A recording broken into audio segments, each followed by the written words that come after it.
The C&M Seeds Weed School is brought to you by Bear Crop Science. Peter, we're in the middle of August.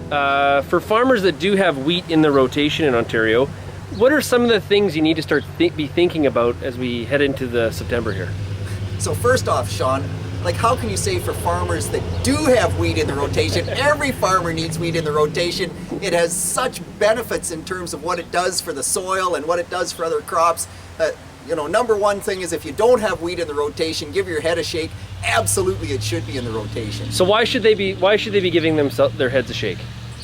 So basically, wheat in the rotation, it gives you a whole bunch of great opportunities. One, it spreads out the workload, because now we're going to combine in the summertime, and those combines, it always astounds me. You spend $300,000 on a new combine and you use it for 6 weeks, and they go out and they complain about spending whatever on a new bulldozer or a hi-ho or something like that in the construction industry, and they can use it 8, 9, 12 months of the year.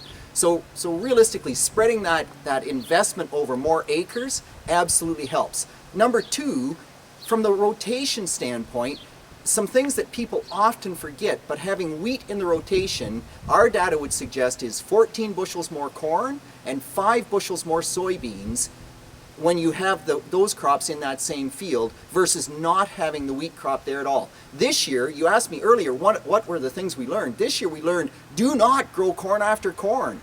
The hit this year in corn after corn was absolutely phenomenal. Why? We're not 100% sure, but we have some really intriguing situations where we have these blocks that were in a wheat field where we did the corn performance trials. So we have this 50-acre field that was wheat, with 2 acres in the center of it that was corn last year, and then the whole field got planted into corn. The corn after wheat is gorgeous, 200 bushel plus. The corn after corn never did come on right. It's up and down, it's variable. It's 140 bushel corn if they're lucky, maybe not even that. Rotation pays, there's just no question about that. Last but not least, I know I'm going on, but last but not least, the opportunity for better weed control. Having that wheat in there, you can spray weeds in September. You can get things like perennial sow thistle, you can get dandelions, you can get clammy ground cherry. It gives you just a whole different spectrum of herbicides to use. There's so many benefits, guys just have to look at it. Besides, we're making money at it, why wouldn't you grow it? Well, I guess one of the issues is having access to all that data. Why are more people not growing it?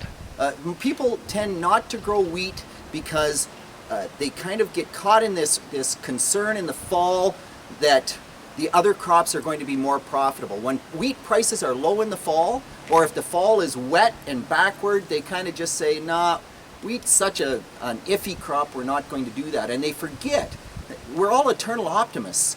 Yes, sometimes, hopefully not this fall, but sometimes in the fall wheat prices are low and growers will say we're not going to plant it on the hope that prices for corn and soybeans will be better next spring.